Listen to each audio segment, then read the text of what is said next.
What's up, guys? Welcome back to another episode of the Modern Day Sniper Podcast. I am Kalen Wojcik. I am your host, and I'm taking a little break from finishing up the wind reading blueprint out here on the range. We're going to talk to you guys more about that in a minute. This episode of the Modern Day Sniper Podcast, we have gone back into our history lessons, and we brought Nate back for round two. And in this one, we're going to be talking about an influential member of the Continental Army in the Revolutionary War, which is Mr. Daniel Morgan. Mr. Morgan pioneered the use of sharpshooters and riflemen in the American Revolution and really threw the British for a loop using those unconventional tactics that pretty much would get snipers dubbed as the shadows of the battlefield. Mr. Morgan's tactics and techniques worked really well against the British, and some would say and argue that he was the most influential member of the war in getting the British to capitulate and surrender. So this whole podcast is super awesome with regard to history, and I'm really excited about continuing these episodes because I love history and learning about these influential members of the early community of riflemen and how that evolved into what we have today. Before we get into the podcast, you guys can see I'm sitting out here on the range and I've got all of my observation gear here. I got some wind flags going, and we're talking about the wind reading blueprint. This is going to be the most badass online digital wind reading masterclass that you guys have available to you out there. We are super stoked to bring this to you guys, and we're going to be launching this in middle of October, and look for a date of the launch coming shortly. So without further ado, let's get into the episode and learn about Mr. Daniel Morgan.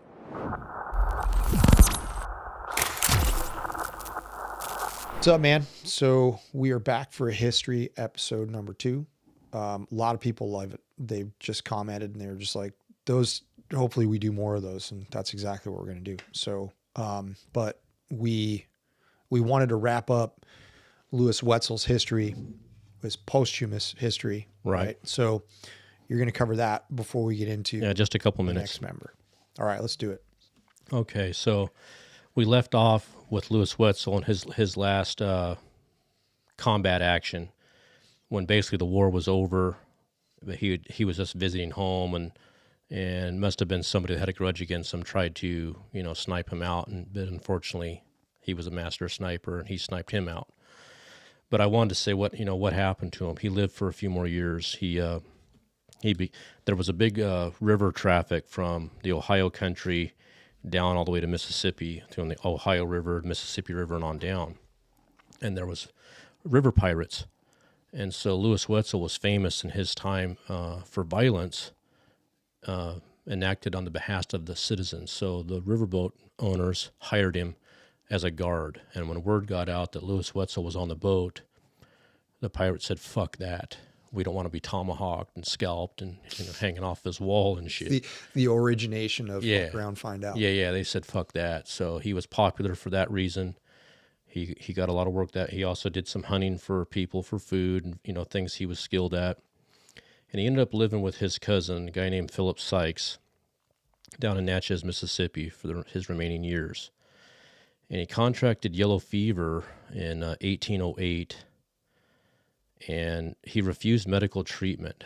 He was famous in his time, and everybody, was interested in helping him hopefully survive. But he wouldn't take any medical treatment.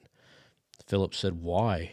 And he said, "Hey, the Indians are all gone, and if they were there, I wouldn't be able to chase them in the mountains anymore. I'm too old, and so, I'm happy just to check out." This guy was a warrior to the end. And so he died, and his cousin Philip wanted to retain the rifle for posterity because he was aware of the fact that his cousin was famous and the rifle would want to be cherished. But his wife was like, no. The Southern people even now are somewhat superstitious, and she said that rifle's cursed. It's killed too many people. It's going in the ground with him. And so they put it in the ground with him, and he laid there for over 100 years. And in 1942. He was exhumed.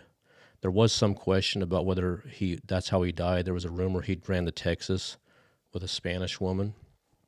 I believe that's false, because when they dug him up in 1942, the skeleton had black hair down to its ass, it was 6'1", and the rifle was there. So certainly that was him. And they took him back to West Virginia, where he's from. And so that was, I just wanted to add that as far as Louis Wetzel, that was his conclusion. And so now we can get into Daniel Morgan. And here's something I'll say for people that want a little bit of a frame of reference. If you, the movie Last of the Mohicans, that character is roughly based on Louis Wetzel, right? The same kind of area of the country, the same type of period as the French Indian War. And the movie with Mel Gibson, Patriot, is roughly based on the guy we're getting ready to talk about, Daniel Morgan. I'm talking real roughly, right? I mean, the movie just to provide a storyline. Yeah, I mean, there's some. You'll see that there's some similarities, but it's you know how Hollywood is. You certainly don't watch the movies and think, oh, this is this guy. In both cases, you know, Hollywood has to really civilize things. Of course, they can't show the way it really is because people would be, you know, traumatized or whatever. I think though the movie that does replicate that quite well is The Revenant. Yeah, I've never even watched that movie. Oh, you haven't watched that? Dude, you got to watch that. I've read Hugh Glass my whole life, but I've never watched the movie. Yeah, so I think I read the book first, okay, and then I watched the movie, and I think that they did as good a job as you possibly could, you know? Right. Because you got to movies got to have something to them. Right. So, but they didn't, like, you know, they're just covering Hugh Glass from the time that he was a trapping guide. Right. Nothing before that, like his escapades through the Caribbean and like that's all covered in the book, which is really, really cool. Yeah, so, the books are always better than the movie. That was Luke saw it too, so he's fascinated with that. Yeah, I've been meaning to watch it. I just, because of what you're saying, you know, I read about Hugh Glass when I was a teenager because he was a mountain man and his story's famous and how tough he was. And so when the movie came out a few years ago, I kind of just say, you know, probably wrongfully poo-pooed it. So I don't want to watch that, you know, but now I will because of what you just said. It's good. Yeah. It's good. Yeah, for sure. So Daniel Morgan. Yes. Very, very famous American rifleman. Big time. Right now, there's probably 100 streets, cities, and things named after him throughout the mid-south to south. Statues everywhere. Big hero of the Revolution. And, you know, I wrote some things. Just, you know, he was called an undignified guerrilla, Hannibal of America. Horatio Gates, who was the general he worked for, said that the British feared him the most, him and his riflemen, because, you know, officers were targeted. Cannoneer teams were targeted, which at that point in time was just ungentlemanly. Yeah, that's why he was called the undignified guerrilla. Right. And you'll find out why he did that, because him and some of the other famous officers of the Revolution all were British officers first in the French Indian War, and they got tuned up by Native Americans and found out that, hey, marching around with our pipes blaring and our flags waving is a bad idea. Mm-hmm. It's a good way to get yourself, you know, sniped, and have no recourse. You won't even see where you got sniped from. Right. So that's how they were on the receiving end of that. And the other thing that the French did is they had brought in Hessian German mercenaries, which Germany is where the rifle came from. And a lot of those Hessian troops were like gamekeepers back in Europe. And so they were very skilled, and they also were sniping our people. So when the Revolution started, Washington, General Gates, as we'll see, Daniel Morgan, they remembered all that. And Daniel Morgan's unique background, unique character allowed him to be singled out almost immediately to lead this type of warfare. Sure. So he was illiterate. Where is he born? Yeah, he was born in New Hampton, New Jersey, July 6, 1736. Okay. He might have been born in Pennsylvania, but this is what we're going to go with. all four of his grandparents were Welsh immigrants from Wales, and his parents moved to New Jersey together. So they'd already hooked up in Pennsylvania and moved to New Jersey. Some think he might have already been born, but most sources cite that he was born in New Jersey, July 6, 1736. Okay. He was the fifth of 7 kids. He got into a argument with his father at age 17, which is not unusual. And so as a result of that fight, he left home. And he kind of wandered around for a while. He went back to Pennsylvania and worked at some logging teams. He worked as a farmer. And eventually he ended up in Northern Virginia at modern-day Winchester. And at that time, you got to realize Virginia was the frontier. You know, the way America was settled was New England was settled first, and the South was a wilderness, and Virginia was right on the border. So it would be like living out in Wyoming in 1870 or something. It was the frontier, and he got a job working as a teamster. Basically, there was a lot of need to move people and products across the wilderness. And you needed kind of a tough guy to do that because there was enemy, there was Indians, there was obstacles to overcome. And so he got a job doing that. And within 2 years, by the time he was 19, he'd saved up enough money to buy his own horse teams and own carts and hire his own drivers. So he was doing pretty well for himself for a young man. And, you know, on Frontier Virginia in those days, there wasn't too many records, but there was 2 places that kept records. The Winchester General Store and the Frederick County, Virginia courthouse. And he shows up in both. The Winchester store, the only thing he seems to have bought is liquor and cards. And at the Frederick County courthouse, he was constantly in there for drinking, fighting, gambling, arson, theft. All, you know, he was kind of a rabble rouser. And, but he never, you know, on the theft, every time that there was like on the theft thing, he went in there and said, yeah, I did it. But it doesn't say, but the judge and jury just made him pay for the horse. So I think in most of the cases, he had extenuating circumstances to where frontier justice was kind of like, well, yeah, he did this, but maybe the other guy deserved what he got. Yeah, for sure. That's the way it was, you know. Yeah. I'm sure that there was some semblance of civilization. Well, what it looks at some like point. is that, you know, it's not like it is now where, you know, the judge is not a full-time job. It's just he got that job, but he's still got to do his own thing. So it looks like on a periodic basis, the whole town of Winchester would gather up and they just settle all the business for like the last so much time. Yeah. And in those meetings, our young man showed up regularly for having some kind of a run-in with somebody. I saw on a little divergence here. I saw on a National Geographic. At least there could be more, but they did this one tribe, one village in South America, and every year the whole village gets together and they form basically a boxing ring. And if you got a grievance with somebody, right, it's like, hey, let's go. And they just beat the shit out of each other. Like, yeah, bare knuckle, just let's get it on. Let's do it. And they settle their grievances. And the goal is that when everybody leaves, everybody's on clean slate. Yeah, yeah. It's all over with. I think that we're going to go back to that to at least some degree. You know, ancient Greece was that way. Right. You know, every city-state had a battlefield outside the city walls. And like you said, when grievances between city-states popped up, all the able-bodied men donned their armor and weapons, and they went out there. They fought it out, and that fight solved the problem. Mm-hmm. You know, but it wasn't like now it was total war. Neither city-state was trying to totally destroy the other one. They're just trying to settle this grievance. Yeah, yeah.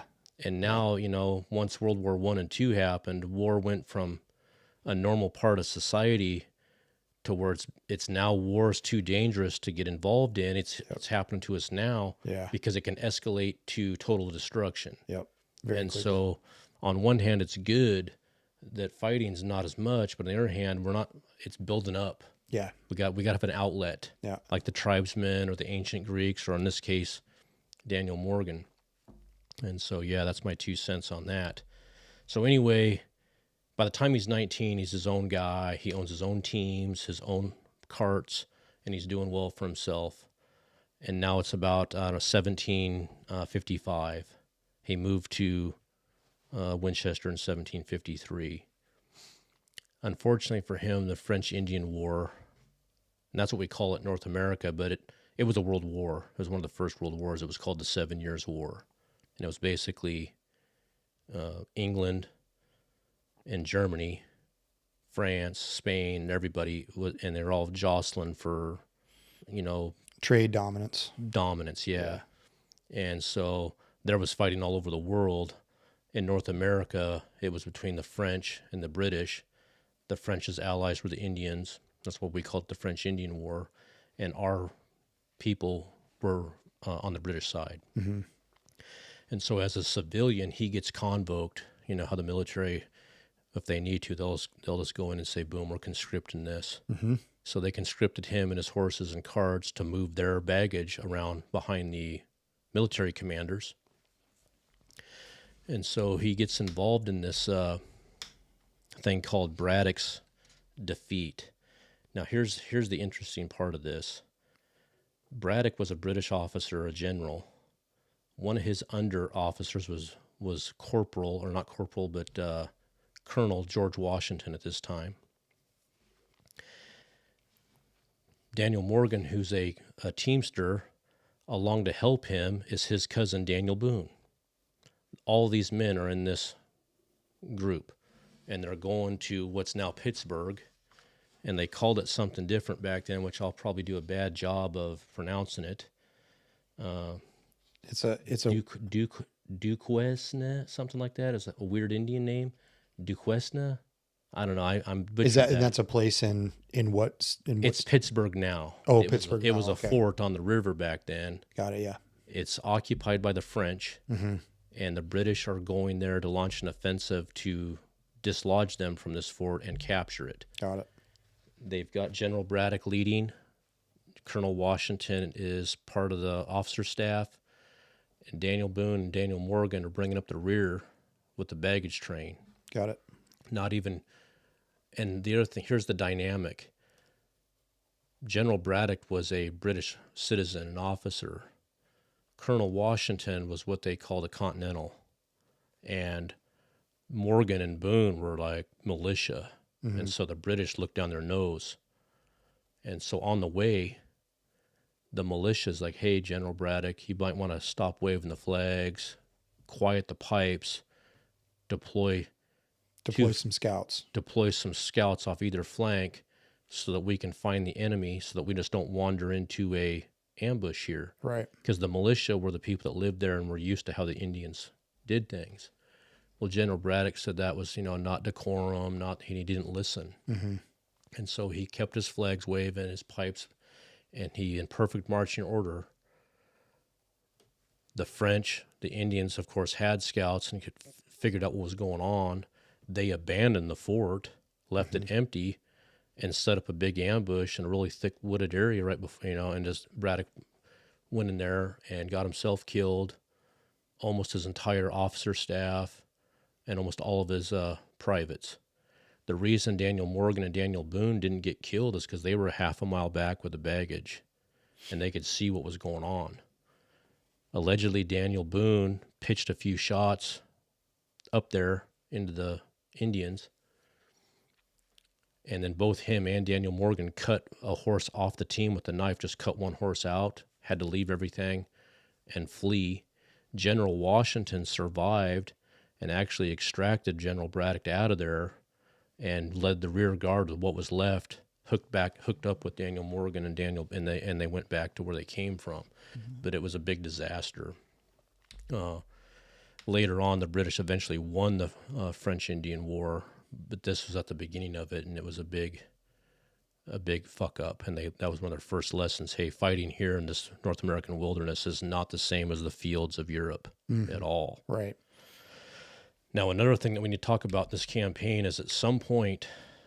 And we already have established that Daniel Morgan, let's talk about what he looked like. He was big. He was 6'2", broad-shouldered, and was like a giant of a man for back then. I mean, even today, that would be a big dude. Yeah. But for back then, he's just like this huge dude. Yeah. And we already have established that he liked to fight. He liked to drink. He was just kind of this big, rabble-rousing young man who wasn't used to, didn't like what his dad told him, got in a fight with him, right? Did things his way.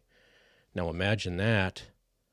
And now he's got to do what a British officer tells him. It's probably not going to go over too well. You can see how this is going to go. So at some point after they got all effed up, you can see at this point, Daniel Morgan doesn't have any confidence in these guys' abilities to do anything but get themselves killed. So he's going to be probably insolent. The British officer didn't like that, and he drew his sword and smacked Daniel Morgan across the face with the flat of his sword. Well, how do you think Daniel Morgan reacted to that? He clambered down off his cart and knocked that guy out immediately. I mean, flattened him. Big, huge dude. Well, striking a British officer is like a super bad crime, and they sentenced him. The punishment for that was 500 lashes, which is essentially a death sentence. Yeah, it's going to kill him. Nobody survives 500 lashes. Well, this tough SOB never cried, never flinched, and he counted out the lashes with the drummer boy and survived. And the rest of his life, he'd brag that they only did me $4.99. I still owe him one. Now, I don't know if that's true or not, but that's what he would say the rest of his life.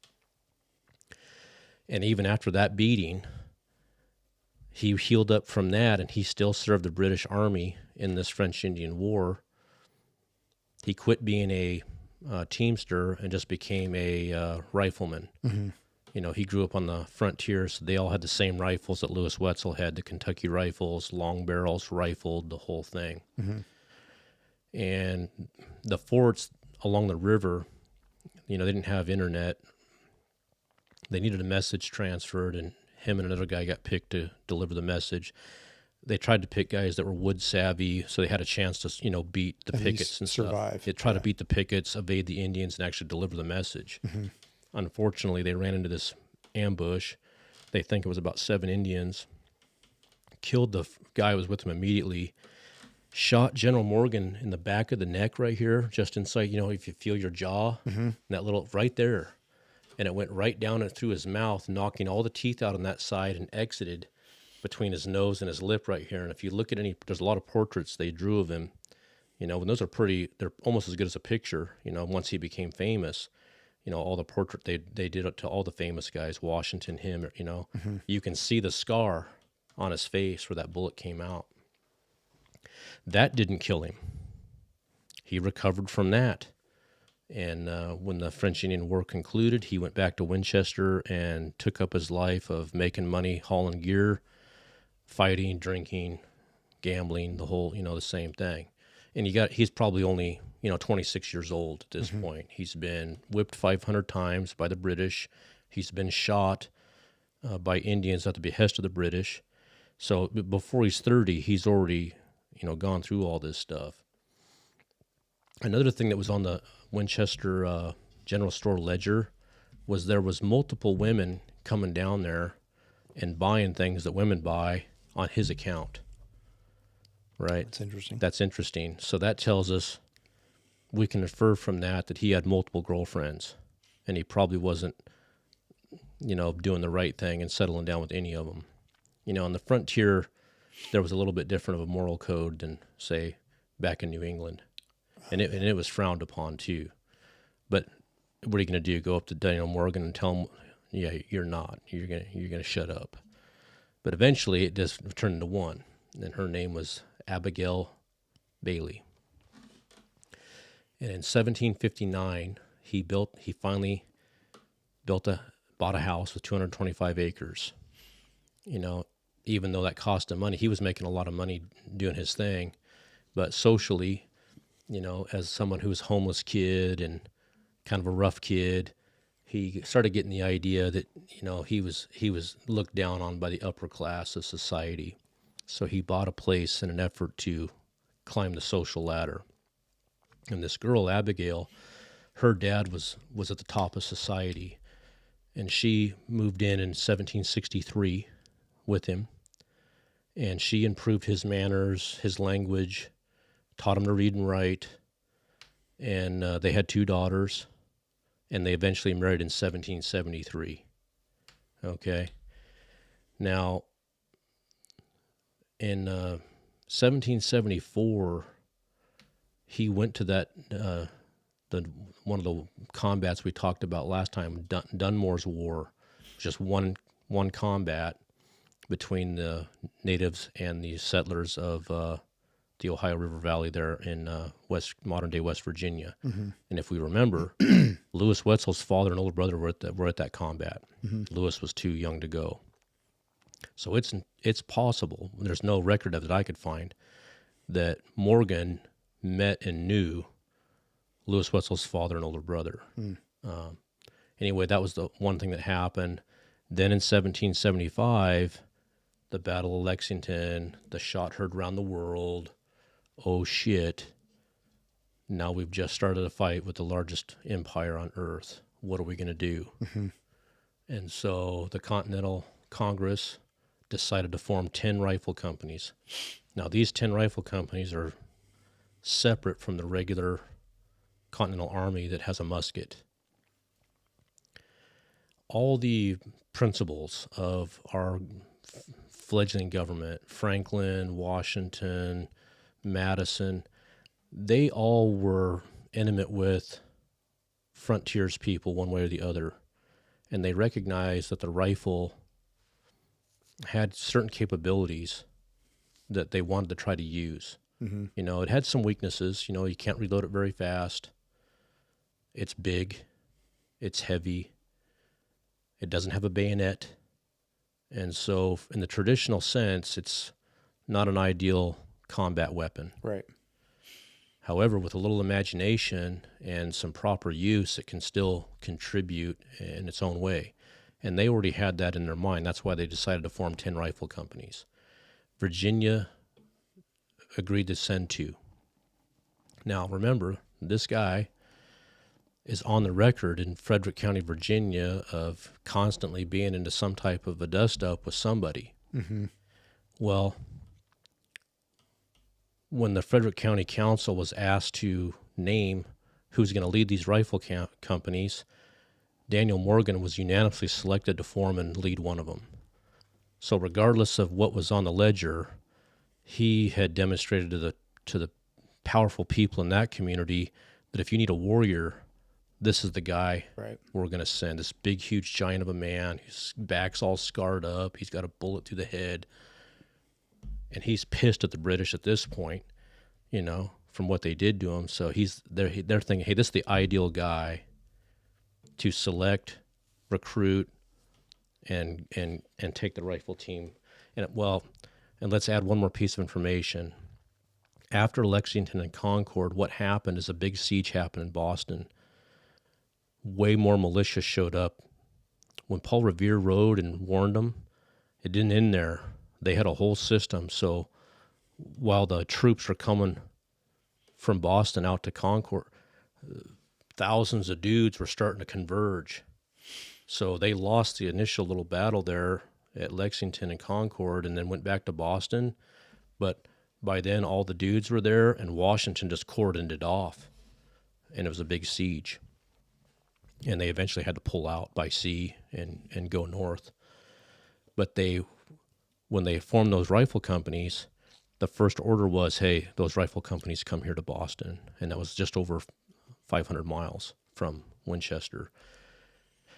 Daniel Morgan's first impressive feat was as soon as he got 96 dudes together that he picked, and he marched them to Boston in like 21 days. And it was like 500 and something miles. Let's see, how many? It's roughly like 20 something miles a day with all your gear. Yeah, that's so insane. Yeah, back then, so 500 divided by 21. Yeah, 23. Yeah, 23, and that rifleman has his rifle, his ammo, his food, his bedding, everything. Yeah. And so he's moving. And so these guys were were tough frontiersmen. They were in shape. They were used to living out in the Yeah, wild. man. I mean, well, that was like how you got places. Yeah. Unless you had a horse. Right. Most people didn't have horses. Couldn't afford a horse. Yeah. And so you had to walk. You had to walk. And most of those dudes were traveling like 30 plus miles a day. Yeah. It's like a PCT through hiker. Right. You don't have like the super ninja fucking trail shoe that's like cushioned and padded. You have, plus you're packing a rifle that weighs a lot because it's 5 feet long. All your lead and shot. Yeah. Your powder. All of it. All your gear. So I don't think they carried as much as a current Marine, but they carried a lot. No, yeah, man. We had like you're minimalistic, but at the same time you have to have what you need to survive. Right. Probably have a little bit of hardtack, right? Some food, some dried meat, something. Now let's talk about a little fake news. Fake news. They had fake news back then. So this newspaper called the Virginia Gazette publishes. They called them Morgan's Riflemen, by the way. Once they got formed, it was Morgan's Riflemen. And they said in order to be one of these 96 guys, you had to demonstrate 2 shooting feats.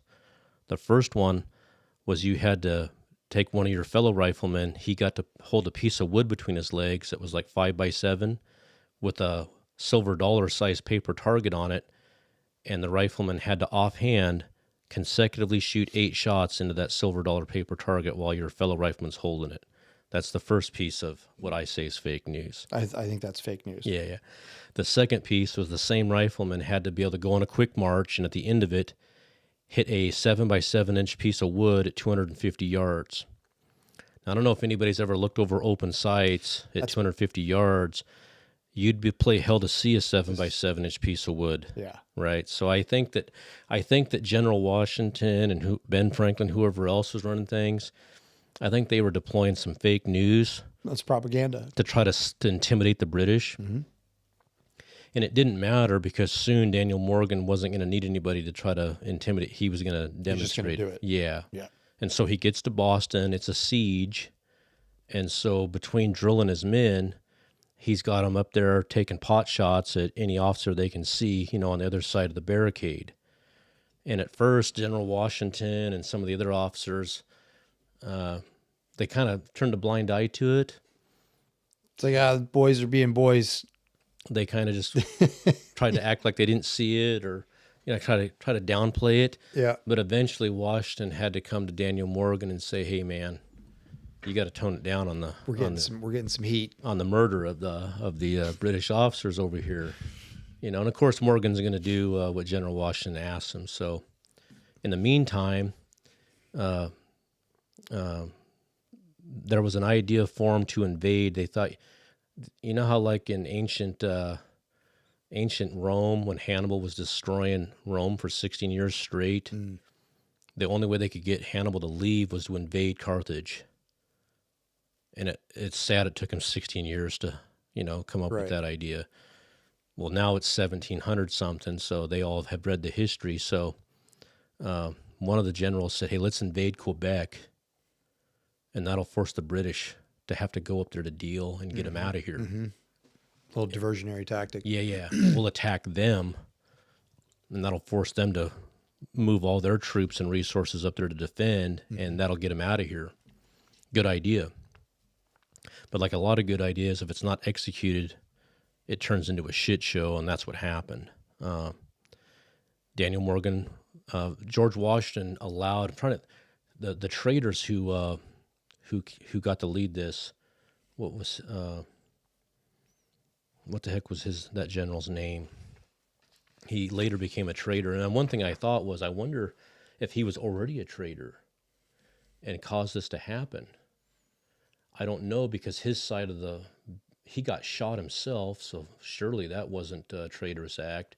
And his side of the battle actually did their job, mainly because Morgan was there. I'm just trying to remember what his name is right now. There's so many names, so many famous people in this conflict. It's tough to keep them all, in my mind. Benedict Arnold. Everyone knows he's a traitor. At this point, that wasn't known yet. It may not have been true yet. I'm speculating it might have been, but you guys can decide for yourself. So Washington tells Benedict Arnold, I'll let you do this, but the troops you get to take with you have to volunteer. Well, how it turned out that everybody volunteered. and they had to have a drawing to see who got to go. Daniel Morgan and his regiment got selected. Benedict Arnold chose Morgan to go with him, and their plan was to do a pincer operation on the fort in Quebec. And this is a big palisade, so you've got to storm the thing, throw up a ladder, climb that ladder in the teeth of fire, go over it, kill enough people to stop the fire to get the rest of them over. Right. And they decided to attack the fort from 2 different directions, and they'd predetermined a muster point on the inside for the 2 different... the 2 elements. 2 elements to meet. The first one up the ladder was Benedict Arnold himself. He's immediately shot and falls off. So the next one up the ladder is Daniel Morgan. He gets to the top, and they try to shoot him, but they miss him, but his face gets flamed, and it knocks him off the ladder, and he falls down. He goes right back up again, makes it over the top, falls on his back on a cannon, fucks his back up for the rest of his life, and they're trying to stab him with bayonets, and he rolls underneath, right? And while they're trying to stab him, more dudes are coming over. So that helped, and they shot all those guys, and they breached, they got in. So now Daniel Morgan's going roughshod. It's like a modern-day CQB, but with a 5-foot-long rifle and a hatchet and a knife, and they're just taking over every little block at a time. He makes it to the muster point. The other guy's name was General Montgomery. He's not there. And Daniel Morgan's initial reaction was to say, F that guy, we're going to keep going and just sack the city. But the more professional people talked him out of it and said, no, we got to wait here at least a few minutes. A few minutes turned to a few hours turned to half the day. And the next thing they know, they look back at the entrance point they'd created, and in their lack of military training, they'd failed to secure that breach. And they look, enemies back, and there's redcoats occupying the breach. Montgomery never did come, and it turns out the reason was he got killed, 2nd Command got killed, 3rd in Command got killed, and so the whole troop they're never coming, they're gone. Right. Daniel Morgan. There's no leadership. Yeah, Daniel Morgan got left in there with his dick in his hand, literally. And now the British have reoccupied his breach, so he assaults it 2 or 3 times, but he can't get back out.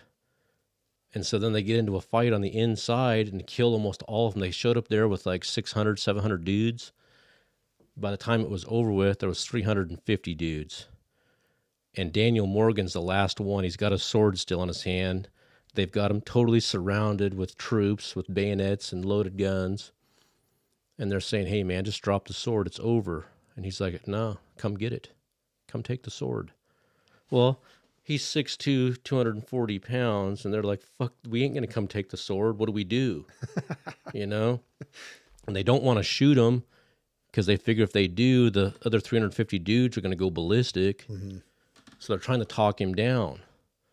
And finally, I don't know if the British did this or if it just happened, but a Catholic priest came. And Morgan said, I'll give him the sword, but I ain't giving you fuckers the sword. And he gives the priest the sword. And they kept him in captivity for a whole year. This would have been, when this happened, it would have been late 1775, early 1770. I think when they stormed the walls, it was December 31st, 1775. And he sat in there till January 1777, when they released him to get some of their own prisoners back. I never found out who those prisoners were, but I guarantee you they regretted that decision. Whoever they got, they fucked up by giving Morgan back to Washington. That was a big mistake. Right. It would later come. It would come back and it cost them the war. If they would have known, they would have never given Morgan back. They tried to recruit him. They said, "Hey, we'll give you all this money and make you a general or whatever." Probably offered some land. Yeah. Tried to get him because he was badass, and he said, "Yeah, you fuckers gave me 500 lashes. You got me shot. You've treated me like shit my whole life. Yeah, I'm over it. You guys can kiss my ass. It ain't going to happen."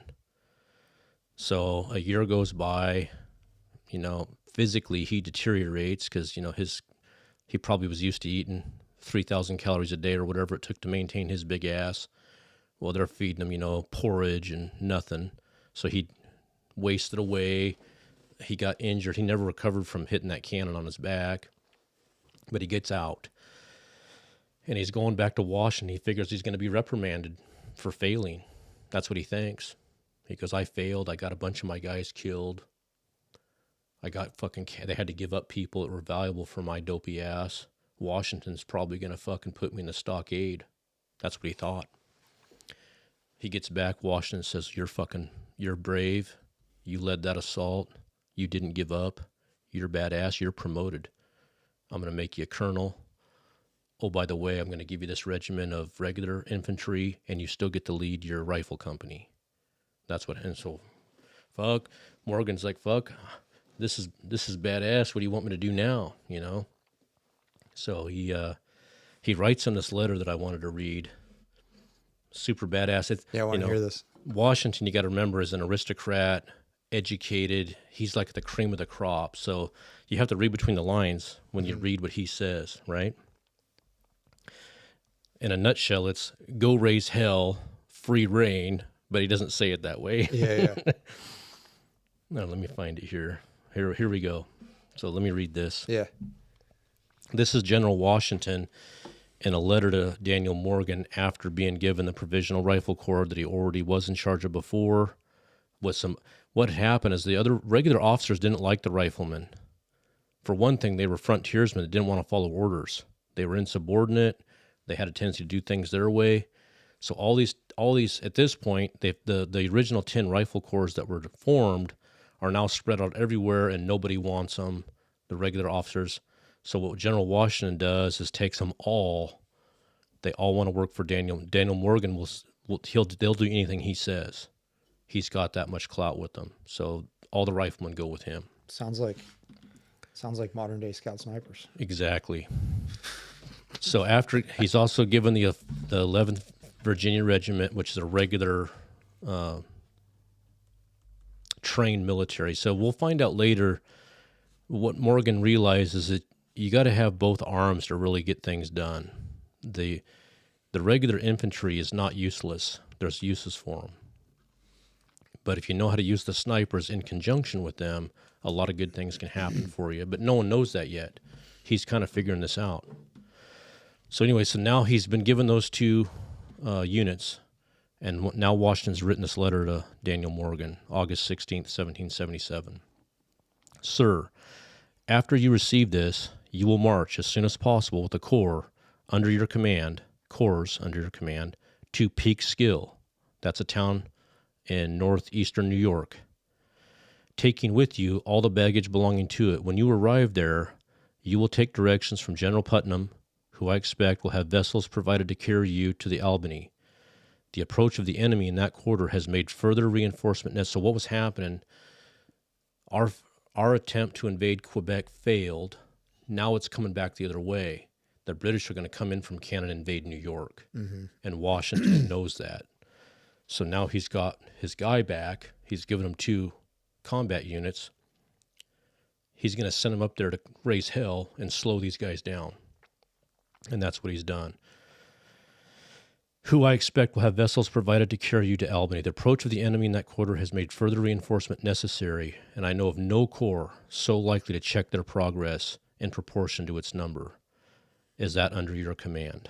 I have great dependence on you, your officers and men, and I am persuaded that you will do honor to yourselves and essential service to your country. I am, sir, your most obedient service, General George Washington. Imagine getting that letter. Yep. If you're Daniel Morgan. You've just been entrusted with everything. You're a nobody. You were, a couple of years ago, getting in bar fights, getting spanked by the municipality down there in Frederick, Virginia. And now suddenly, our overall commander has just given you 2 You're commands the main effort. And told you, I'm entrusting you to check these British from coming down. That's amazing. You're the main effort. And so that must have been a real humbling feeling for Daniel Morgan to receive that letter, right? And so, of course, he gets up there. He does his thing. He snipes officers. He takes out baggage trains. He takes out cannoneer teams. He never gets in a pitched battle. He surreptitiously currycombs the countryside and the back roads and and picks off targets of opportunity, raising hell, and causing the British to really have a lot of problems, disrupting their communications, disrupting their leadership. Well, it's also morale. Yeah. Right? So, and remember, enemy people, morale is down. Remember, their soldiers are conscripts out of Europe who don't know where they are. They're scared shitless. They're in a wilderness.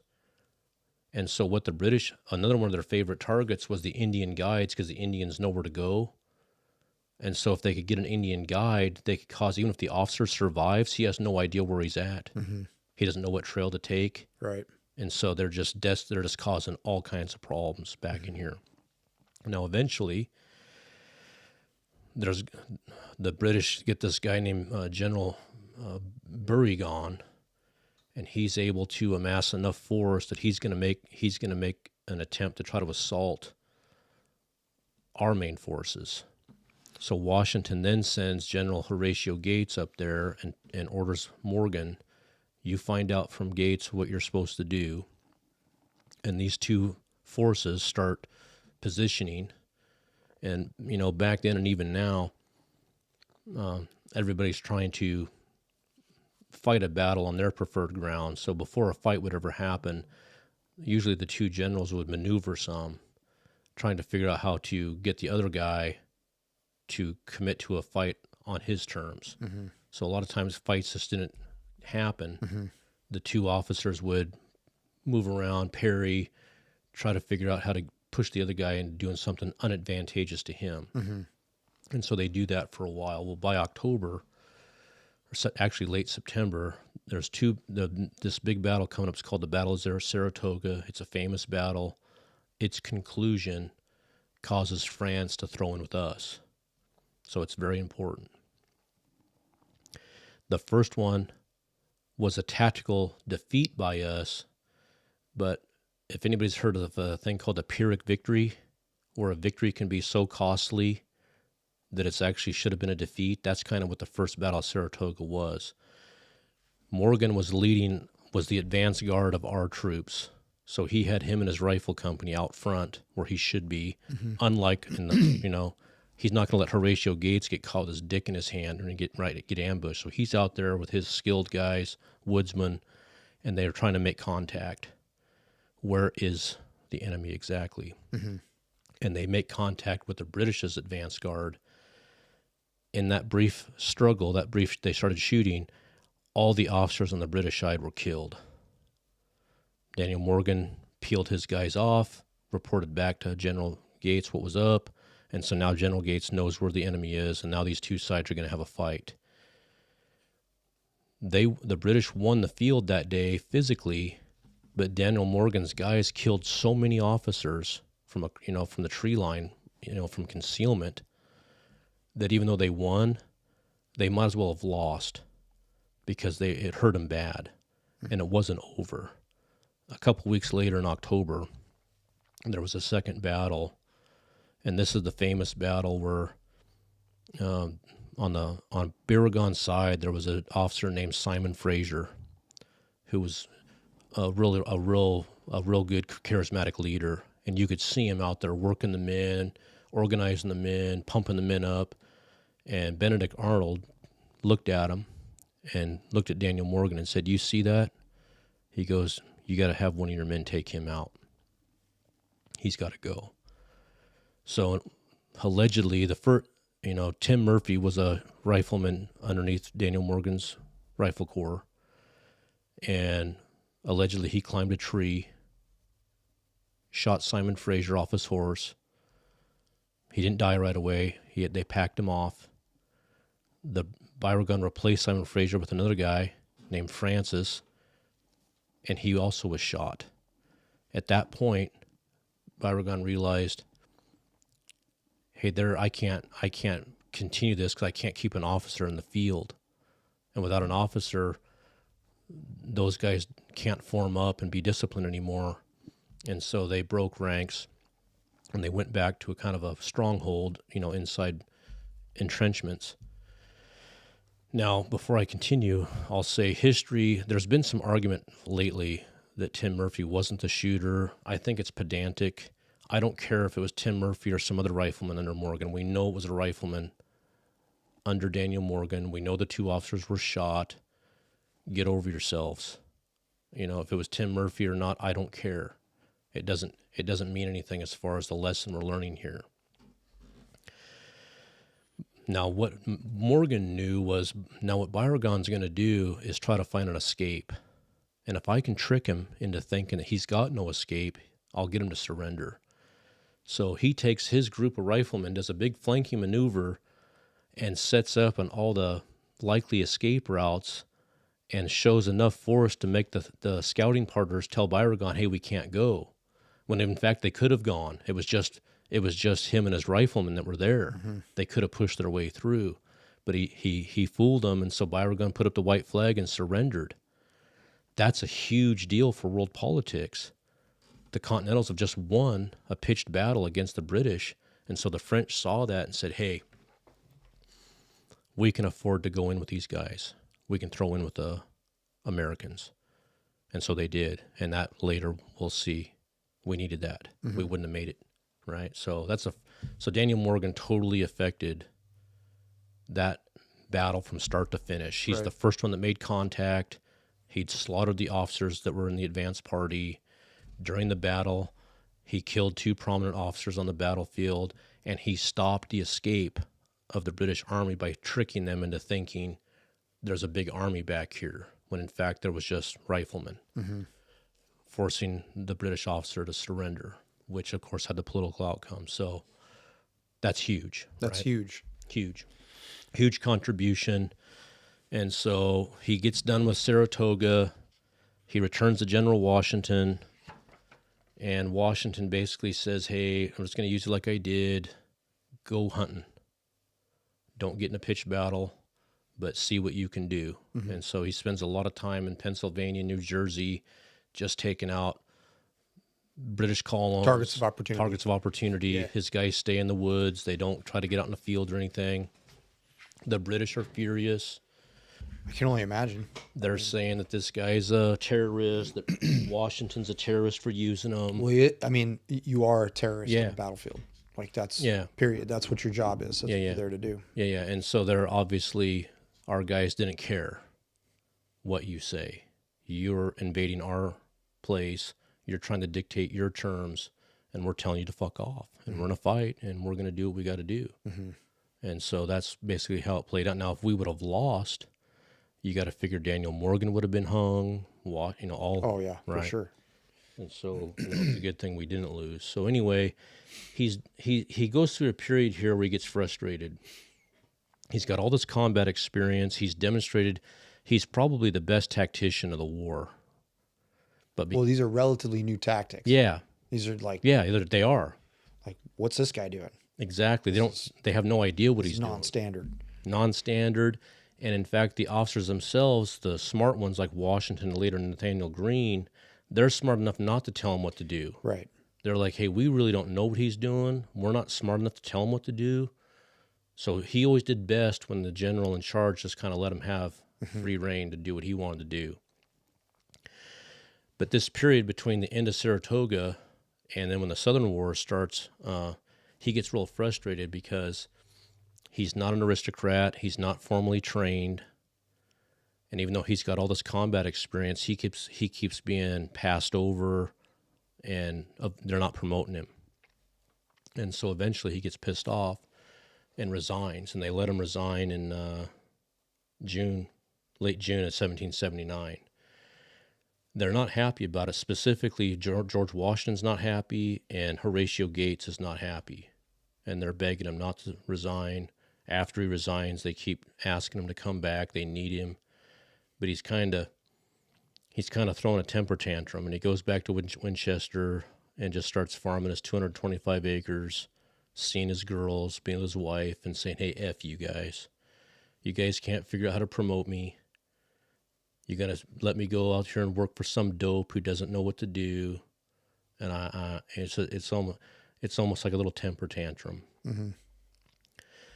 And that went on for quite a while. And then what happened is the war kind of moved south. The British kind of lost their ass in the north, And so they had General Lord Cornwallis down in the south, and they thought, hey, that's going to be our way to defeat these guys.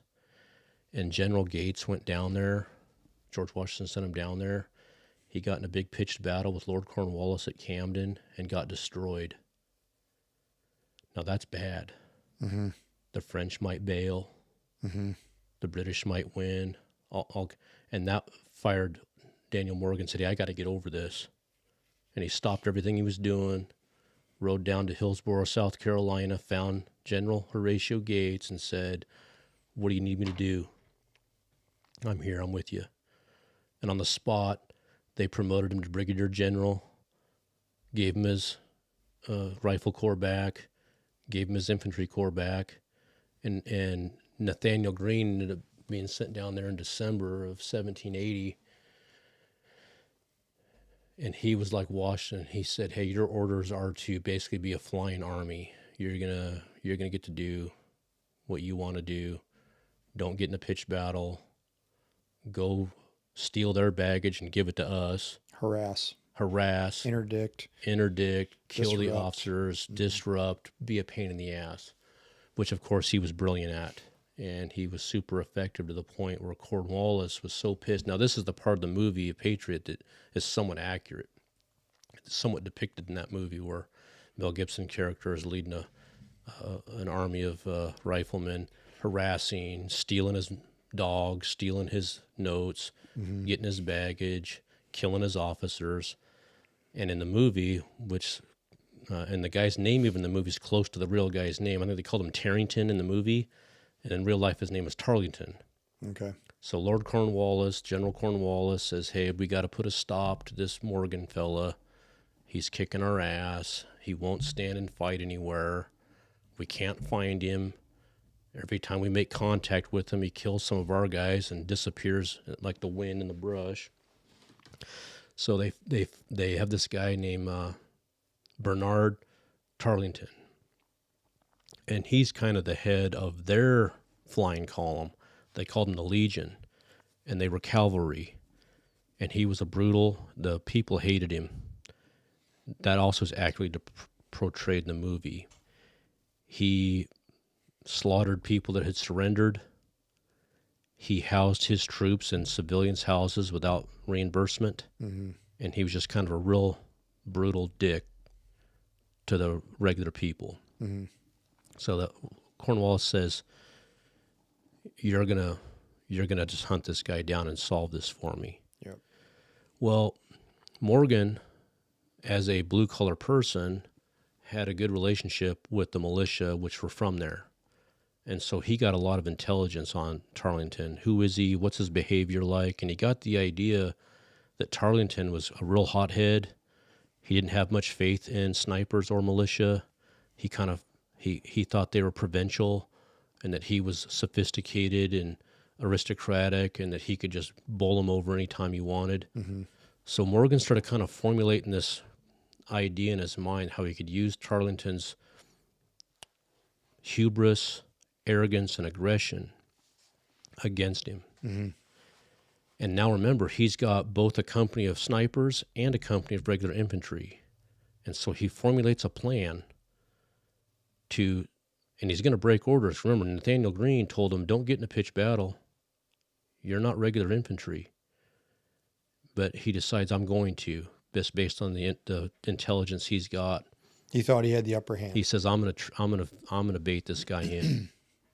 And so the Battle of Cowpens, famous battle, what Daniel Morgan did was once he made contact with Tarleton, it's just like before they're playing cat and mouse, but he always kind of knows where he is based on his own, scouts. They're out there and they're keeping tabs on where Tarleton is, and Tarleton's got his own guys, so they kind of know each other and they're kind of maneuvering. Mm-hmm. Well, what Morgan did was he said, okay, I'm going to use the psychology of Tarleton against him. He doesn't think much of me. He doesn't think much of my militia. He doesn't think much of my riflemen. He's going to think, I'm going to go ahead and make a mistake and let him see I made that mistake. I'm going to make him think that I made that mistake because I myself am overvaluing my capabilities Okay. and make him attack me immediately, not realizing he's going to destroy himself. So that's why they kind of call him Hannibal of America, because this is what Hannibal did to the Rome, thousands of years earlier. Almost the same movement. So in the ancient battle, Hannibal put his weakest troops in the center, but himself. He put the veterans on the wings. Rome saw that and just immediately Frontal charged. assault. The reason Hannibal put himself in the middle was because he figured his presence was necessary to keep control of the weaker members, and he'd already pre-told them we're just going to have a controlled retreat. Well, pretty soon we got an inverted Right. V. And now the flanks are going to collapse in. Back then they didn't have radios, but they had this battle line's like miles across, but they had flags. Yep. And at the proper moment, Hannibal deployed the flag to say the flanks cave in, and he killed like 200,000 Roman soldiers and a couple out, just destroyed their whole army completely. Yep. Rome has nothing. Right. They're done. There may be no battle in history that's that bad. It was so bad. It was like miles of corpse. It was just crazy. And now Rome's sitting there behind their wall with no army, shitting their pants. Mm-hmm.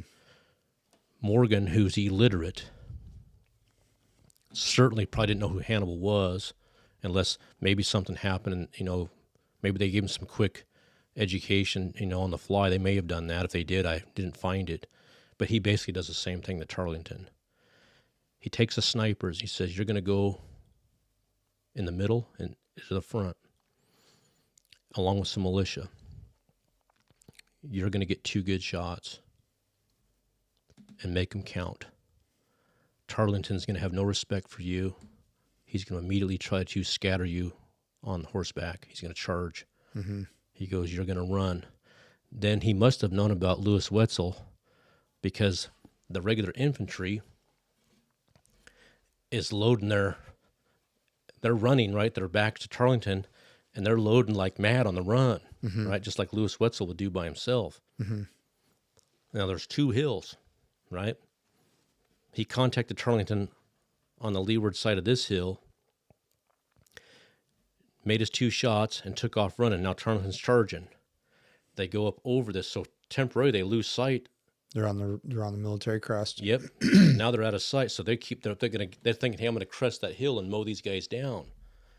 What they don't realize is those guys have already reloaded and are stopped and are waiting. Right.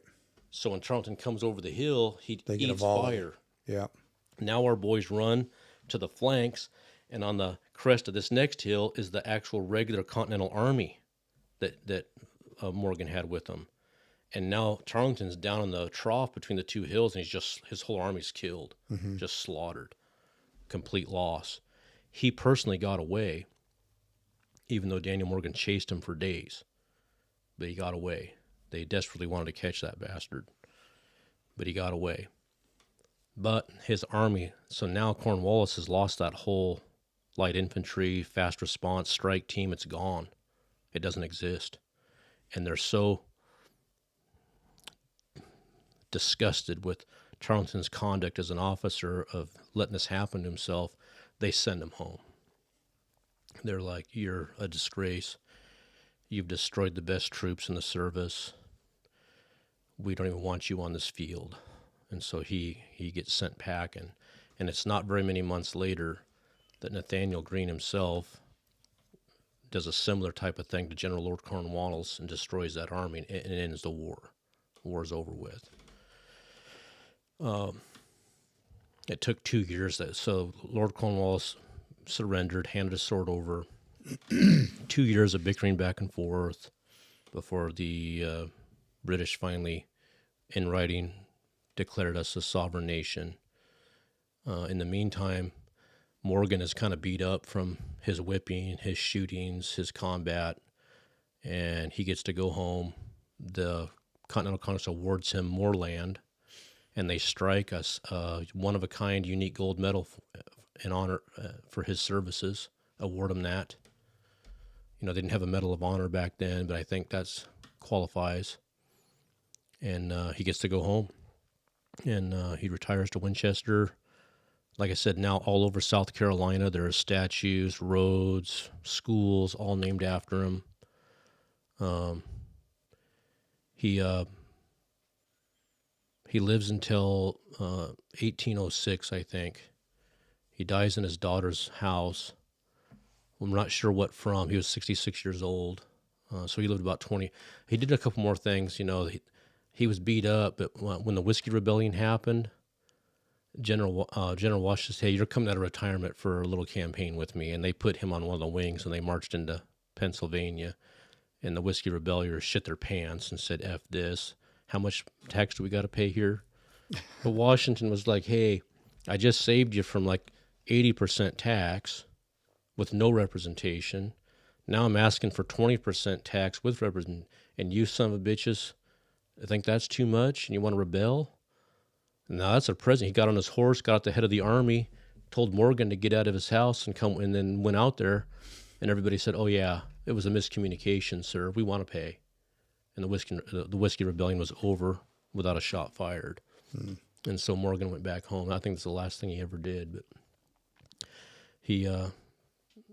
he's probably the biggest rags to riches story of the Revolution. Right, when the Revolution starts, he's basically nobody. By the time the Revolution ends, he's probably the greatest tactical commander we have. Right. And he's just allowed to operate autonomously because he established trust. Yeah. The time he got frustrated was all the officers they kept putting over him wanted to tell him what to do, wanted to tell him how to act, and he's got all this combat experience. He's won the Battle of Saratoga, and he's like, "Why are these guys allowed to tell me what to do? Why am I not in charge of myself?" And that's why he resigned. Now we could argue that was a little bit petulant, especially considering the situation. Well, perhaps. In the end, when the chips were down, he did come back and, got in there. There's some parallels with this because major exodus from the scout sniper community in the Marine Corps, because we knew that once we reached the rank of sergeant and you establish seniority, as soon as you're an infantryman and you're promoted to staff sergeant, which is an E6, your MOS changes and you become an infantry unit leader. Yeah. Which means the needs of the Marine Corps. Your sniper designation doesn't mean anything anymore. It's on your record, right? You have it as an additional occupational specialty, but it's not a primary or promotable occupation. Yeah. So a lot of guys would jump ship to the reconnaissance community. Okay. And they would go to the reconnaissance community because they would be able to continue to do their jobs. Your primary job is no longer a sniper. You're a reconnaissance asset. And so the use of the rifle becomes an ancillary task, right? Or an additional task. So the other part of that is a mass exodus from the sniper community over to the Army on the special operations side, because the Marine Corps has its own special operations unit, but the mass exodus was strongly in favor of the Army going towards the Green Beret side, which would then set a guy up to go into a tier 1 level, a JSOC level unit by taking that selection, because it's easier to get to that selection from the Green Berets than it is from the Marine Corps. Yeah. So a lot of parallels, and snipers in the reconnaissance asset, they do better with they do better. It's such a simplistic, they do better, but they're going to be able to perform their skills much more effectively if they're allowed to operate in that manner. Yeah. Right. Not necessarily saying that you're a cowboy, right? But if you have a commanding officer that, number one, has trust in your abilities and skills, faith that you're going to do the right thing, and that you're not a liability. Yeah. You're going to be an asset. Now, obviously, there's constraints to that to whatever degree, but I can attest from personal experience, being on both sides of that fence or both sides of that spectrum, Yeah. you want to be on that side of the spectrum. You Right. want to be on the side of the spectrum where the commander's giving you some ability to have autonomous input, right, about your skills. You're able to operate independently to Yeah. a certain degree, and understanding the large picture, the big picture. That's something that was always drilled into us as young men. Was we had to understand that we are just a very small piece in a big picture, but that small piece we have does have dramatic effects if used properly and you're an asset. So like I can completely see how that would have shocked, right? Those actions would have been shocking to regular Yeah. British infantry. It'd just be like a shot rang out and somebody falls, right? And that's it. And there's nobody. There's nobody, Yeah. right? And you're in dense timber. Like I grew up on the East Coast. Yeah. It's thick, right? And if you're in that situation as you're in a foreign land, thick vegetation, you're a soldier, you're seeing people get killed every day. You're wondering if you're next. You have incursions from natives, right, that are trying to fucking scalp you and kill you with a fucking hatchet. Right.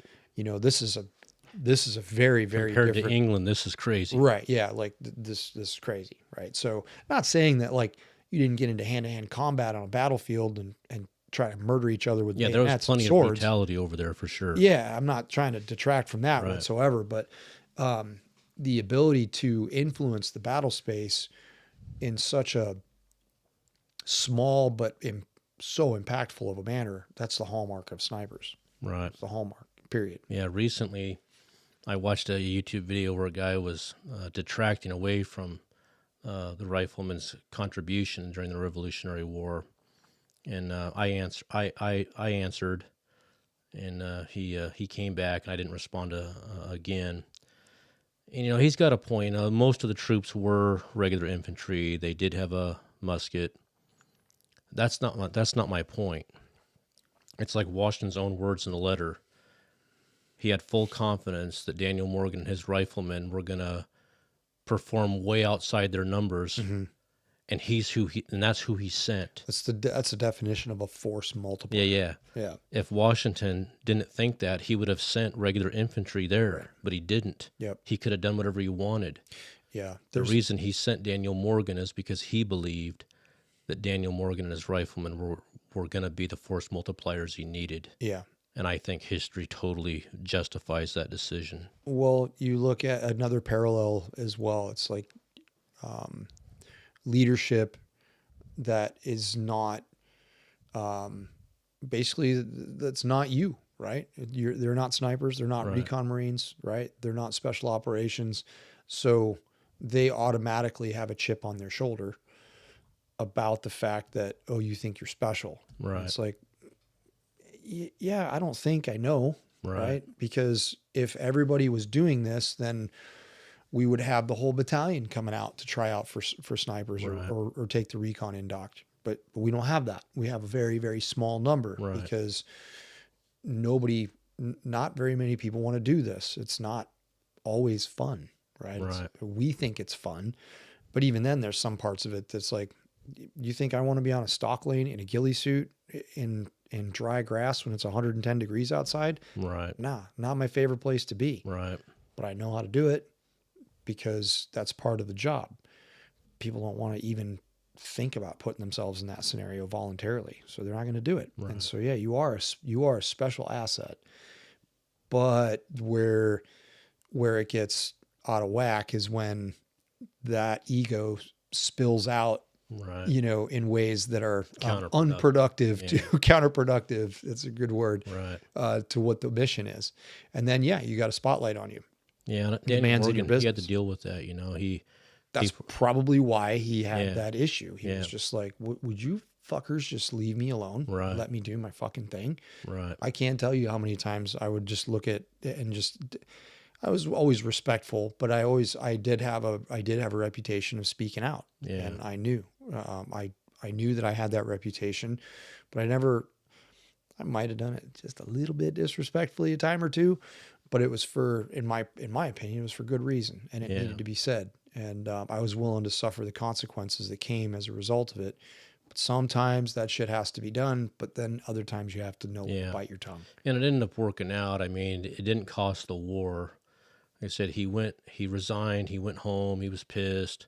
He wouldn't come back, even though Washington Gates were trying to get him back because they knew they needed him. He's just bitter and pissed off. Yeah. But when Camden happened and the whole overall war effort looked like it was in danger, Daniel Morgan stopped everything he was doing and found General Gates and said, "Hey, what do you need me for?" You know. So in the end, he got over it, and he was also rewarded. He was immediately promoted. That's what he wanted. Yeah. He wanted autonomy, so they made him a brigadier general, gave him his rifle corps back, gave him an auxiliary infantry corps, and just let him go. The best guy to send was Nathaniel Greene. He's a whole different story, but he was a super badass, and he was smart. You know, all good leaders are kind of that way. If you got a stud with you, don't micromanage that stud. Right. Find out how to support him. Right. And kind of let him go. Yeah. So leadership is not about controlling or even managing people. Yeah. Leadership is identifying people's strengths and saying, okay, that strength fits into this mission, right? Right. Find a way to use them in this niche. Now I want to empower that individual to do that thing. And that's what Greene did. Yeah. He told him, hey, you don't got to fight a pitched battle. Take your riflemen, harass the hell out of the enemy, disrupt the enemy, kill the important targets. You know, it was just like it is now. If you shoot, it's risky to shoot. It's very risky. And so Daniel Morgan didn't want to just shoot regular privates. He'd only risk a shot if he thought, hey, that target's worth, getting into a problem. Yeah, and that was a different point in time too, because the private didn't have any understanding of the plan. Right. There was just a cannon fodder. Right. He was a conscript. Whereas now, not saying that it's on the Marine Corps side of the house, everybody is briefed on at least some semblance of the overall arching plan, which is the commander's intent. So even the rifleman in the fire team at that lowest level of organization understands the main effort. Yeah. Right? Understands. Here's a question for you. So, in that day, by shooting at the Battle of Saratoga, by shooting Simon Fraser first and his replacement, it totally grenaded their abilities. Based on what you just said, in the modern era, if you were to, first of all, somehow even know who the officer was and shoot him, how disruptive would it be? Based on what you're saying. More for morale than from a professional standpoint. The 2IC then automatically steps up and the plan filters down from there. Yeah. And that's because they've communicated better. Right. It's less disruptive now than it would have been back significantly then. Less disruptive. Yeah. And that's why we structure our military the way that it is. And that's why when you see even the conflict in Ukraine right now, the Russians are, they're largely leaderless. Right. Yeah. And that's the way that the Russian army has always operated. And it's just, they don't, like in the onset of the war, many of those guys didn't even know that they were in Ukraine, right? Because they keep those things. That's only the officers know that stuff, and nobody gets briefed on what's going on. And so, that would be that. Well, they do that shit to us all the time. Right. But there's some satirical reference to, you want to understand why infantrymen are so fucking mean. It's because somebody's fucking with them all the time by not feeding them, or making them ruck long distances, or not telling them where they're going to be. They get the short end all the time. They get the short end. It's just like, you just put your shit on and walk and fucking stop when you're told. Right. Yeah. And that's the general gist. It's not quite that. I see a lot of similarities to my own experiences in operations. The guys on the floor, when something goes wrong, they're the ones who have to eat it. Yeah, for sure. And the leadership analogies are also the correct. The best leaders I ever saw were, like we're saying, they wouldn't go into a machine shop and try to tell an expert machinist what to do. They would try to give them the overall and give them some freedom to do it. Yeah. How long does this how long is this process going to take? Yeah. You should be asking questions, right? Yeah. You should be asking questions. You should be learning about your people figuring out where their strengths are and where their weaknesses are. Yeah. And you got to nudge people gently into facing their weaknesses. But you didn't hire somebody to focus on their weakness. Right. You know what I mean? Like your job as a leader is to develop that, to become more of an asset, to help the individual do the skill that they're primarily there to do. Yeah. Right. That's such a rare insight. You know, you're one of the few people I've ever met that thought that it was the leader's job to increase the man's skills and abilities. I think that's a very powerful insight. It's important. I think if a lot more leaders had that insight, I think things would be a lot better. Well, and I also think that it's timing as well. Yeah. Okay. So you have a certain amount of time, right? And so also a good candidate is going to have initiative. Yeah. You know, so they've got to have that as well. But if I don't have, like, it's time, money, and resources. Okay, the triangle: time, money, and resources. So if I don't have a lot of time, I need to have a lot of resources and a lot of money to make up for the loss of they time. They balance each other out. Yeah. Yeah. So if I don't have time to train up someone, right, I need someone to hit the ground running. You know, I'm not saying that this person is not a good candidate, but just not for this point in time. Yeah, you just got to pay and get a guy. Right. Yeah. You're going to have to pay a bigger wage to make up for that. Yeah. But if you're in the situation where you do have the ability, sometimes in business, and you have foresight to be able to see things, plan for it, then sure, you have the time. But you have to be able to look at someone's aptitude and see if they're even capable of doing that. Right. Or if they want to, right? They might not even want to, right? And so you might just get yourself a worker bee that's just like, nah, man, I don't want to do any of that shit. I just want to be on this path. I made all those mistakes at one time or another where I tried to make a guy something he wasn't. I thought I had the time to make a guy when I didn't. There was times where I should have just paid and walked away, you know, but because of ignorance, naivete, hubris, whatever, I've made all those mistakes at one time or another. Hopefully, you know, over the course of my career, I learned and got better. But I totally relate to everything you're saying there. Well, we learn that from listening to these stories and history. Now, granted, we understand that the history books are generally written by the winners. Yeah. And the books that are... If we would have lost, Daniel Morgan would be an unrepentant terrorist. Of course, yeah. He would have been he probably would have been labeled as some sort of, as a reason. They would have hung him for sure. Sure. Yeah. Right. So, it's, everyone's perspective is their own, you know, so I don't know. I think that these are great, man. And it's you building on the fact that it's problem solving, and you're using, like in this case, you're using a rifle to solve a problem. Hey, I have a superior force numerically and probably technologically superior force in terms of their ability to move. And, you know, you have to have logistics to run an army. Like you don't win wars with armies. You win wars with logistics that support the armies. So doing more with less and saying, I have this problem, right? We need to be able to outmaneuver, right? So we have speed, surprise, speed, and violence. Yeah. Okay. Surprise, speed, and violence. And these situations, they're utilizing those three characteristics, right? So, and we touched, there's a fourth one, which is security. Yeah. Right. So you got to be able to secure the ground that you take. And you never want to give up ground. I mean, there is a balance to that sometimes, but it's surprise, speed, violence, and security. Yeah. On the last battle with Cornwallis and Nathaniel Greene, Cornwallis wouldn't have had to surrender except for the French Navy came in and blockaded the port. So if that wouldn't have happened, he just would have left on the boats, and they would have lived to fight another day. Right. But the French Navy came and got into a fight with the British and won, and then started cannoning their fort from the bay. Yeah. And that's when Lord Cornwallis realized he was cooked. Right. He was you only got so much time. Yeah, and if you try to keep fighting now, it's just going to be needless killing. You know, at least that's one thing those guys back then always did.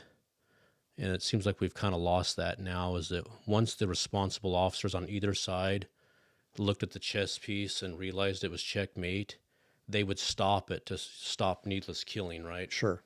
Yeah. It seems like after the big wars, it was so bad that doesn't seem to happen. People, Oh my God, dude, Japs like- just fought to the last man. You know, everybody died. Yeah. I mean, No that's, reason. it's call it whatever you want, right? Ideology or whatever. But I mean, like even in history, there's audio of Lyndon Johnson, right, in the Vietnam War. His ego is just pouring out everywhere. Yeah, He's not going to stop fighting for just not his kid. Yeah. right. He's pissed, and he's got his shadow, Yeah. his darkness is taking over his ability to Yeah. make decisions, and more young men died because For no reason. yeah, for no reason. And I mean, yeah, okay, whatever, fucking stop the flow of communism, call it what you want. I mean, regardless of, and it always goes back to the same thing, right? That I've come to the conclusion of as an adult, is understanding that as we mature and grow older, we see things through different lenses, right? Through lived experiences. Regardless of how you view the world, regardless of how you view a political structure, it does not matter, because at the end of the day, there will always be young men searching for adventure, camaraderie, brotherhood, severity, austerity, right? Yeah. They want to prove themselves, and they're going to go into that arena to prove themselves. Right. Regardless. Regardless, right? And they don't know any And better, God bless because them. God bless them. I was one of them, Yeah. right? And so the way that I look at it is regardless of anything, or regardless of how that asset is utilized, it's our job to train them to be as ruthless and effective as possible. All it will do is help them survive. That's right. So whatever we can do to help them survive, regardless of why or who sends them, the better off we are. That's it. And eventually, history repeats itself. In our lifetime, we haven't seen what we would consider frugal use of our young men. Sure. But someday there'll be a crisis that will need the young men bad. Yep. And if we keep training them, they'll be there, and it will be a noble cause, and we will need them. They need to realize that violence is the purview of young men. That's what it is. Old men can't do it. Women can't do it largely. Young men have a monopoly on it. And so, those people like you that can transfer lessons learned, that's only going to be good for them. And someday, hopefully, we'll utilize them more responsibly. Yeah. We can't really vouch for what's been going on recently. Yeah. Well, dude, this was a great lesson. I learned a lot. Yeah. I absolutely looked at it as a history lesson for sure.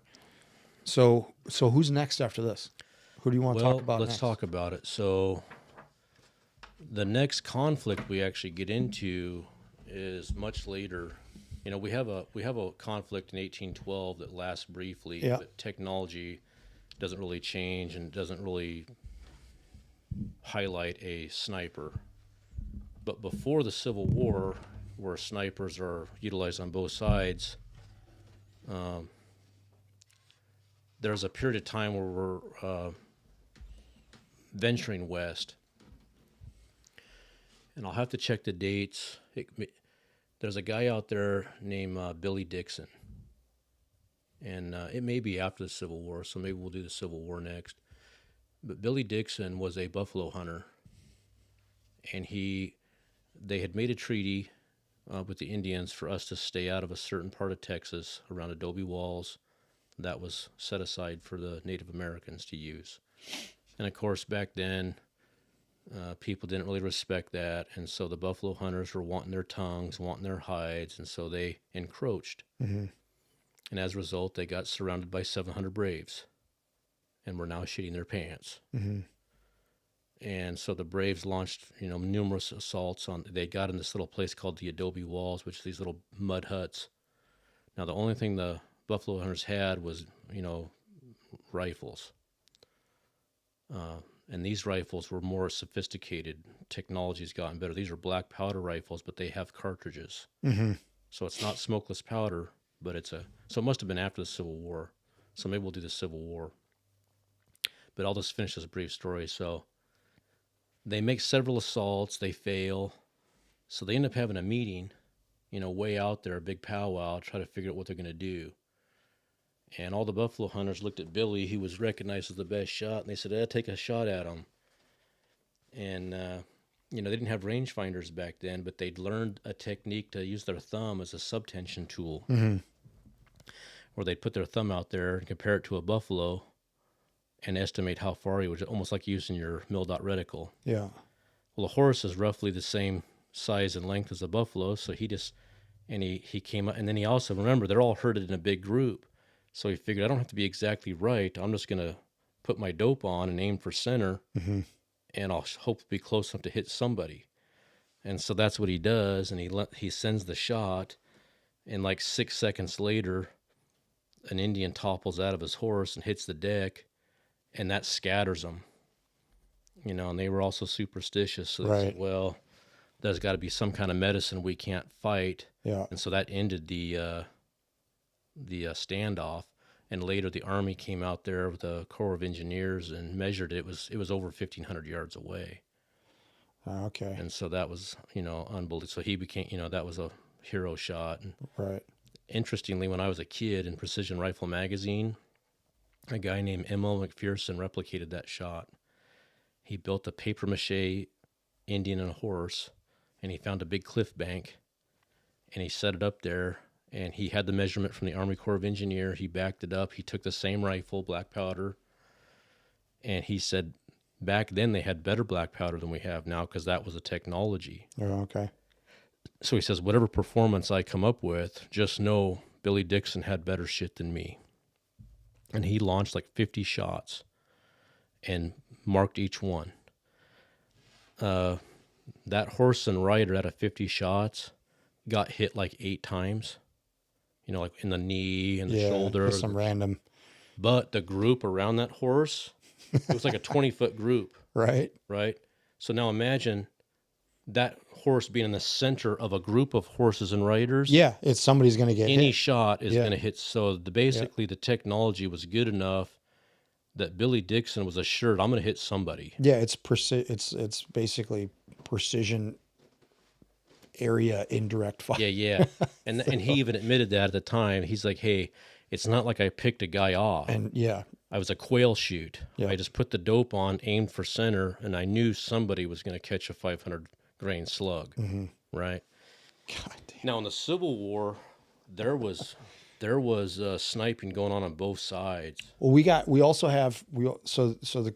the Marine Corps is established 1775, coming up here on 250th this year, right? So we've got a lot of assets being utilized on the rifleman side of that. Yeah.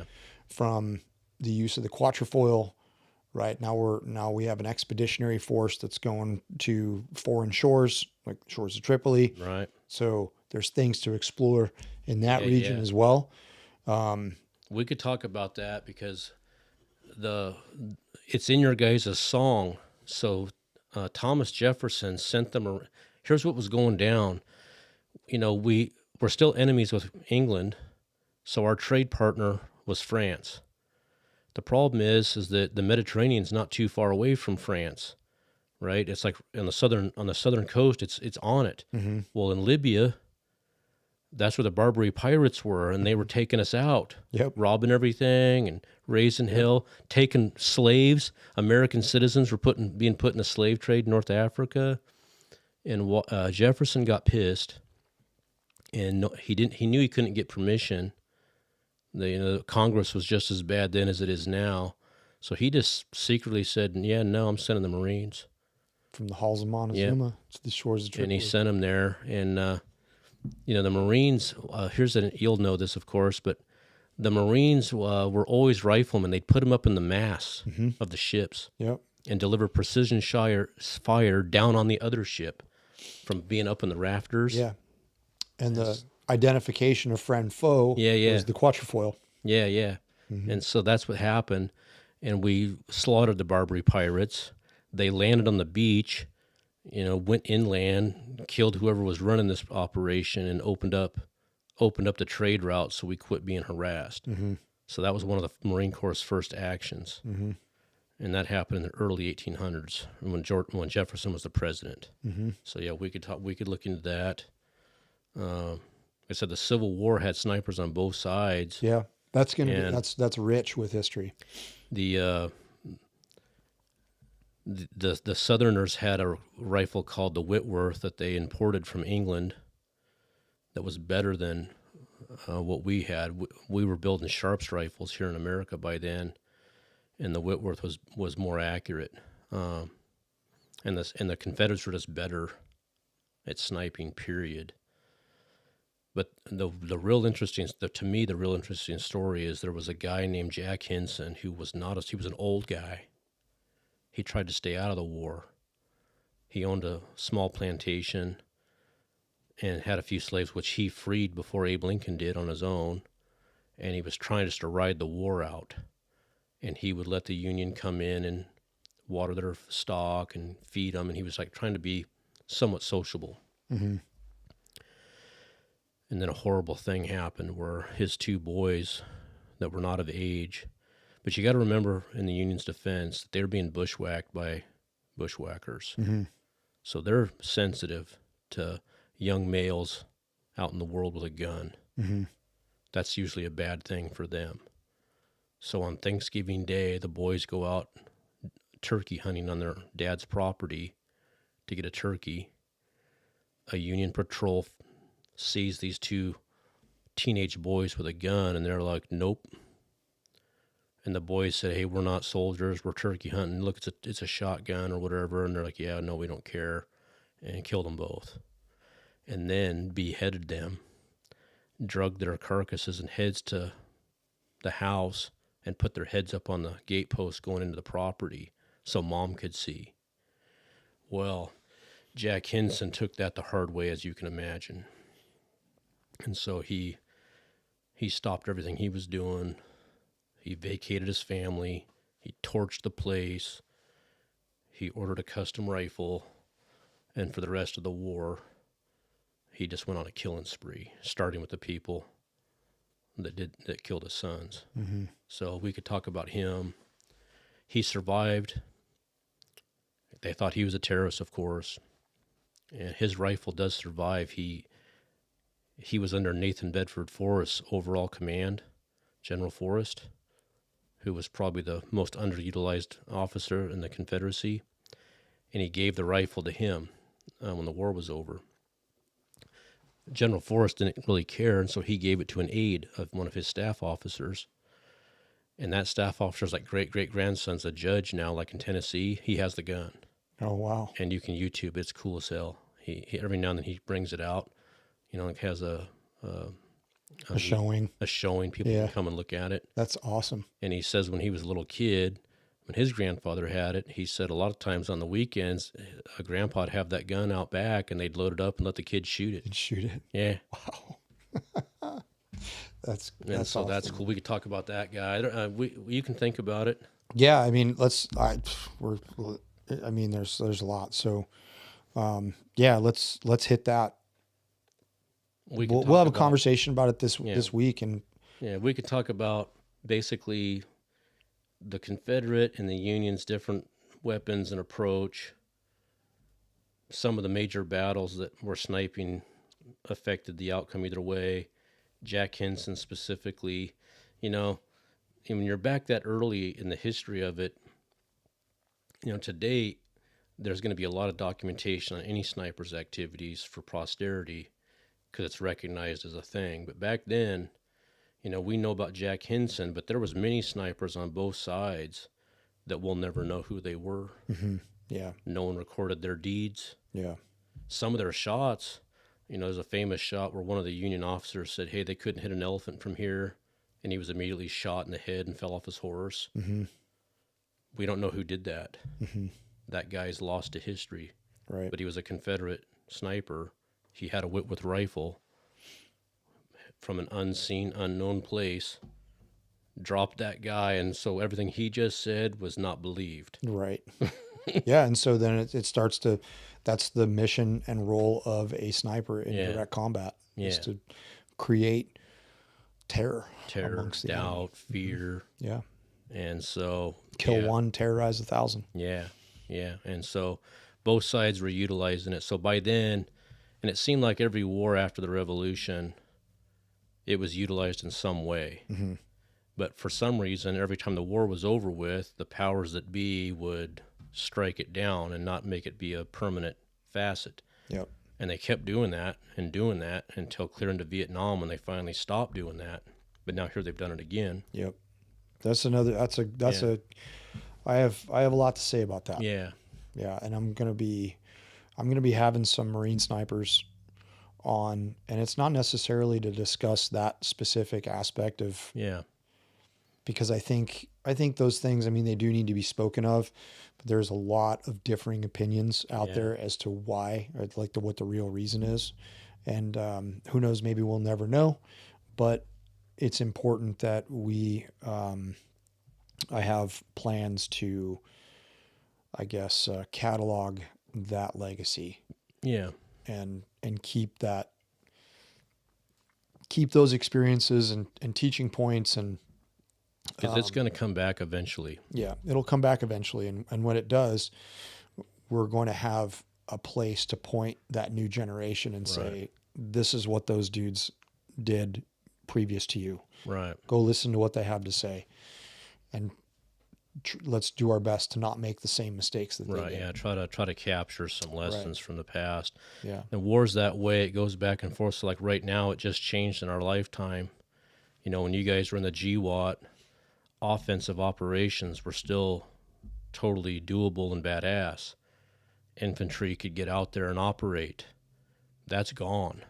Now suddenly it's gone back to the defensive, where everybody's flying drones around, and anything that's alive that gets out there is immediately smoke checked, whether it's in a tank, a Jeep, on your feet. Mm-hmm. And so but that'll change again. It always does. So it goes back and forth. And I don't know what's coming down the pike as far as what's going to change this, but something will. Mm-hmm. Something will change this. Yep. There's probably people right now, really smart people, analyzing the fuck out of what's going on over there in Ukraine and trying to figure out a way to defeat it. Oh, I know for a fact that they are. Yeah. Yep. Well, dude, this was a lot of fun. It was a great history lesson, man. I'm really enjoying these. Well, I hope that people like them, and I enjoy doing them, and I'll start working on the next one. Right on, man. Thanks for coming. Yep. Thank you. Right on.